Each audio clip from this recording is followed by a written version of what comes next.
Hello दोस्तों, आप सभी का हमारे यूट्यूब चैनल डीके पाठशाला में स्वागत है। दोस्तों, जैसा कि आपको पता होगा, जो आपका यूपीपीएससी का विज्ञापन बहुत जल्दी आपका आने वाला है आरओ का। तो देखिए, उसके लिए आपको कैसे तैयारी करनी है। और दोस्तों, कुछ मैं ऐसी टिप्स आपको देने वाला हूँ कि अगर आपने वो गलती इस समय नहीं की तो मैं गारंटी से कह सकता हूँ कि प्री एग्जाम आपको कभी नहीं लिखेगा। तो दोस्तों, मैं पहले ही आपको बता चुका हूँ अपने बारे में कि मैंने आरओ का 3 बार प्री निकाला है, लेकिन हम मेंस में नहीं हो पाया मेरा। ठीक है, यानी प्री मेरा एग्जाम कभी ऐसा नहीं हुआ आरओ का कि जो अभी क्लियर नहीं हुआ हो। और बात करें यूपीपीसीएस की, तो पिछले 4 बार से लगातार मेरा प्री तो कम से कम क्लियर हो ही रहा है यूपीपीसीएस में। ठीक है, तो मैं आपको बताने वाला हूँ कौन सी गलती आपको नहीं करनी है जिससे कि आपका एग्जाम में सिलेक्शन रुक जाए। क्यों दोस्तों, ऐसा मौका देखिए आपको बार बार नहीं मिलेगा, क्योंकि इसके बाद नहीं पता कि भर्ती आपकी 2023 के बाद 27 में आएगी या 25 में आएगी, 26 में आएगी। ठीक है, क्योंकि पता होगा आरओ की वैकेंसी आपकी हर साल नहीं आती है, और नौकरी भी आपकी बहुत ही अच्छी जॉब है। और साथ ही लगभग आपका 450 के आसपास आपकी इसमें पोस्ट आने वाली है, जो कि आपको इतनी पोस्ट अभी तक आपको देखने को नहीं मिली होंगी आरओ दोनों मिलाकर। ठीक है, जिसमें लगभग 300 350 के आसपास आरओ की हो सकती है, 100 सवा 100 आपकी एआरओ की हो सकती है। यानी इतना मान लो, जब तक आपका प्री एग्जाम होगा तब तक कम से कम सीटों की संख्या आपकी 450 के आसपास हो जाएगी। तो देखिए दोस्तों, बताते हैं कि कौन सी गलती आपको नहीं करनी है। सबसे पहले दोस्तों, गलती जो आपको नहीं करनी है कि बहुत बच्चे क्या करते हैं कि जो आपका प्रीवियस ईयर क्वेश्चन पेपर है वो आपका नहीं पढ़ते हैं। यानी कि जो आपका आरओ की अगर मैं बात करूँ, कम से कम 2013 से लेकर के 2021 तक जितने भी आपके पेपर हुए आरओ के, चाहे आपके प्री के पेपर हों चाहे आपके मेंस के पेपर हों, वो दोस्तों कम से कम आपको 1 से 2 बार कम से कम आपको पढ़ने हैं सारे। अब देखिए, ये नहीं कि वैसे पढ़ लिया आपने, ऊपर से पढ़ ले निकल गए, लेकिन उसको जो व्याख्या सहित पढ़ना है आपको। ऐसी बुक लेकर आनी मार्केट से कि जिसमें आपकी व्याख्या सहित दे रखा हो, यानी जो 4 ऑप्शन है उसके बारे में आपको पढ़ना है। उससे देखिए दोस्तों, फ़ायदा क्या होगा, आपको ये एक अंदाज़ा लग जाएगा कि पेपर में किस टाइप के क्वेश्चन आपके पूछे जाते हैं, कि यानी कि कौन कौन से टॉपिक आपको पढ़ने, क्या क्या आपको पढ़ना है। देखिए, पढ़ने के लिए बहुत सारी चीज़ें आपकी होती हैं। जैसे आपको इसमें देखो, भूगोल में जल संसाधन वगैरह है, तो यहाँ से जल्दी क्वेश्चन आपके नहीं आते, कभी आ गया 8-10 साल में एक बार, तो वो टॉपिक आपको नहीं पढ़ने, क्योंकि इतना समय आपके पास नहीं है कि आप सारा कुछ पढ़ पाओ। ठीक है, पहले तो आपको काम करना है आरओ के जो पिछले सालों में पेपर हुए वो सारे आपको पढ़ने हैं। और दोस्तों, दूसरी गलती बच्चे करते हैं कि जो आपका घटनाचक्र पूर्वावलोकन है उसको नहीं पढ़ते हैं। घटनाचक्र पूर्वावलोकन, क्योंकि मैं आपसे पहले भी कह चुका हूँ, घटनाचक्र पूर्वावलोकन जरूर पढ़ना है आपको। यानी कि मान लो जितने भी क्वेश्चन इसमें आपको दे रखे हैं, साथ में विद एक्सप्लेन आपको पढ़ना है।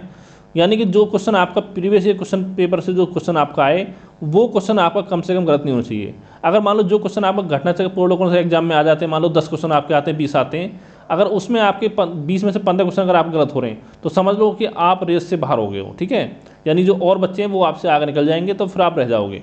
तो ये दोनों गलती आपको सबसे पहले नहीं करनी है। इसके बाद दोस्तों, तीसरा जो पॉइंट आप आता है वो आपका आता है लिमिटेड सोर्स। यानी जो भी चीज़ आप पढ़ रहे हो उसके लिए आपको लिमिटेड सोर्स रखने। ये नहीं जैसे कि मान लो आप पढ़ रहे हो आधुनिक भारत, यानी आधुनिक भारत का इतिहास पढ़ रहे हो। ठीक है, अब ये नहीं इसके लिए आप स्पेक्ट्रम भी पढ़ रहे हो। ठीक है, और पता चला आप किरण पब्लिकेशन बुक आती है उसको भी पढ़ रहे हो, आप बिपिन चंद्रा की बुक भी पढ़ रहे हो उसके लिए। तो दोस्तों, ये काम आपको नहीं करना है।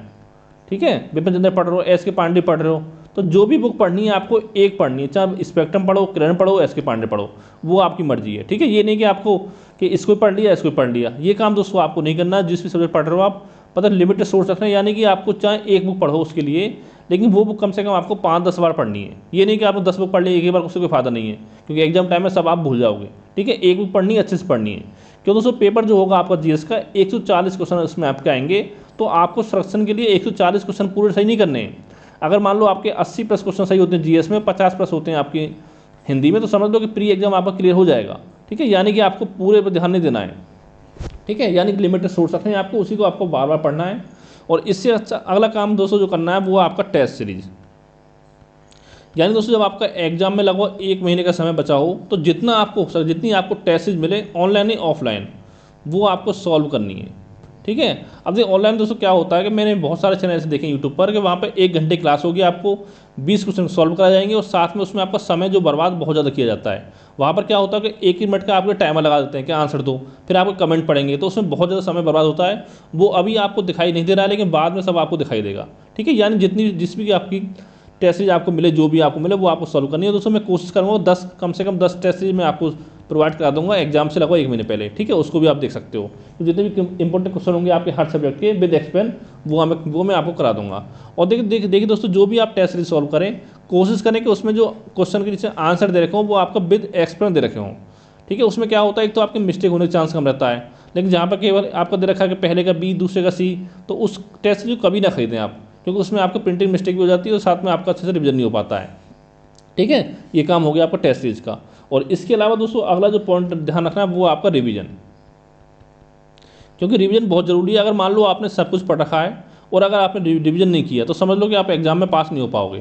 क्यों होता क्या, एग्जाम में देखोगे 4 ऑप्शन का ये पढ़ा हुआ लग रहा है, यही पढ़ा हुआ लग रहा है, ठीक है, कौन सा सही है ये ध्यान नहीं आ रहा है। तो दोस्तों ये सब इसी वजह से होता है कि अगर मान लो अच्छे से आपने रिवीजन नहीं कर रखा होगा तो क्वेश्चन आपके गलत होते हैं। तो यानी जितना हो सके आपको रिवीजन करना है। जैसे मान लो अगर आप एक दिन में 7 से 8 घंटे अगर आप पढ़ते हो, तो आप जब अगले दिन पढ़ने बैठो तो आप कोशिश करोगे कम से कम 1 घंटा जो आपने कल पढ़ा था उसका आपको रिवीजन करना है। और साथ ही हफ्ते में कम से कम एक दिन आप ऐसे रखिए, जैसे संडे सैटरडे जो भी आपकी इच्छा हो, कि जो भी आपने 6 दिन पढ़ा है उसको आपको बार बार आपको रिवाइज करना है। ठीक है, यानी कम से कम मानो कि एग्जाम से पहले कम से कम 10-15 बार कम से कम आपका रिवीजन होना चाहिए। यानी कम पढ़ो लेकिन उसको रिवाइज करो बार बार। ठीक है, यानी जो आपने पढ़ा है उसमें से आपके क्वेश्चन एग्जाम में आए तो वो गलत नहीं होना चाहिए। क्योंकि देखिए दोस्तों कुछ क्वेश्चन तो आपके ऐसे आते हैं वो कोई नहीं कर पाता, बहुत ही टफ क्वेश्चन आते हैं, तो उसकी आपको टेंशन नहीं लेनी है। एक सबसे पहले जो क्वेश्चन आपके प्रीवियस क्वेश्चन पेपर से आया है या घटना पूर्वावलोकन से आया है वो कभी आपको गलत नहीं होना चाहिए। ठीक है, और दूसरी जो आपने मतलब पढ़ा है रिविजन किया बार वो उस क्वेश्चन जल्दी आपको गलत नहीं होना चाहिए। ठीक है, इन चीज़ों का आपको ध्यान देना है।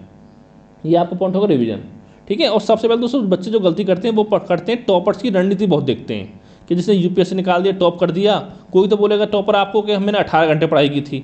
ठीक है, कोई आपसे बोलेगा कि मैंने तो 2 घंटे पढ़ाई करता था, आराम से निकल गया, सुबह उठा पेपर दिया निकल गया। तो दोस्तों इन सब पे आपको ध्यान नहीं देना है, क्योंकि कुछ तो अपने आपको बहुत ज़्यादा इंटेलिजेंट समझते हैं जो टॉपर होते हैं। ठीक है, तो उनकी रणनीति में आपको ज़्यादा ध्यान नहीं देना है। जो करना है अपने हिसाब से पढ़ाई करो। अब अपने हिसाब देखो कि आपकी कैपेसिटी कितनी है, कि आप कितनी चीज़ कितने घंटे में आप गेन कर सकते हो, कितनी जल्दी कर सकते हो, कितना लेट कर सकते हो, तो उसी हिसाब से पढ़ाई करो। यानी मेरे दोस्तों मानना ये है कि अगर आप डेली अगर आप 8 घंटे पढ़ाई करते हो तो वो आपके लिए सही है। यानी जब एग्जाम आपका पास में तो थोड़ा आप ज़्यादा पढ़ सकते हो, लेकिन ये नहीं कि आप 15 घंटे पढ़ रहे हो, 2 दिन पढ़ाई की, पता चला फिर 1 हफ्ते के लिए बीमार हो गए, तो उससे कोई फ़ायदा नहीं है। लेकिन 8 घंटे पढ़ो तो आप अपनी मेहनत से पढ़ो, अच्छे से पढ़ो। ये नहीं कि सामने मूवी देख रहे हो मोबाइल में लैपटॉप में और सामने पढ़ाई किताब खुली हुई पढ़ी है, उससे कोई पढ़ने से कोई फ़ायदा नहीं है। ठीक है, यानी जो किताब से पढ़ो वो 8 घंटे की पढ़ाई करो, उसके अलावा आप कुछ भी करो मतलब जो बच्चों को 16 घंटे में। ठीक है, पढ़ो सो खाओ पियो जो करना आप करो, लेकिन 8 घंटे आप अच्छे से पढ़ाई करो स्टडी किताब से। ठीक है, ये आपको होगा टॉपर्स की रणनीति पर ज़्यादा ध्यान आपको नहीं देना है। और दोस्तों एक चीज़ ये है, देखिए जो भी आपको पढ़ना है आप कोशिश करें उस चीज़ को आप लिंक करके पढ़ें। जैसे मान लो आप पढ़ रहे हो जनगणना पढ़ रहे हो भारत की, ठीक है, तो आप कोशिश करो कि जनगणना भारत के साथ साथ आप साथ में यूपी की पढ़ो, क्योंकि बहुत चीज़ें आपको उसमें कॉमन लगेंगी तो आपको पढ़ने में आसानी होगी। तो यहाँ से देखिए 2 टॉपिक आपको तैयार होंगे, यूपी जनगणना भी तैयार होगी और साथ में भारत जनगणना भी आपको तैयार हो जाएगी। जैसे मान लो आप पढ़ रहे हो टॉपिक खनिज पढ़ रहे हो, ठीक है, भारत के खनिज संसाधन, तो खनिज के साथ साथ इसमें आप देखिए विश्व के खनिज भी उसी साथ पढ़ लो। क्यों पढ़ लो, क्योंकि यहाँ में क्या देखिए खनिज से आपके मेनली 2 टाइप क्वेश्चन पूछे जाते हैं। एक तो कोई आपका स्थान दे देगा, चाहे भारत का हो चाहे विश्व का हो। ठीक है, कि मतलब ये स्थान जैसे आपका जैसे खेतड़ी है आपको राजस्थान में, ये किस लिए फेमस है, किसके उत्पादन के लिए फेमस है, ठीक, किस खनिज के लिए, तो इस टाइप क्वेश्चन बनते हैं, ये हो गया।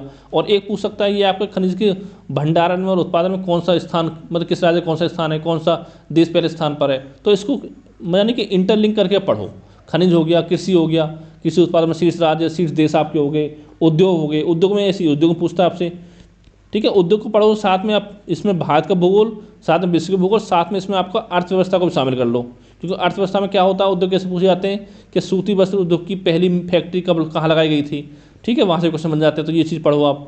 ठीक है, ज़्यादा नहीं पढ़ना है। जैसे मान लो ये देखो, अगर आपकी एक किताब में अगर मान लो 200 पेज हैं तो 200 पेज सारे आपको नहीं पढ़ने हैं। अगर आपको पता चल जाएगा किस कहाँ से क्वेश्चन बनते हैं तो ये आपके 200 पेज आपके घट के आपके 100 पेजों में आ जाएंगे।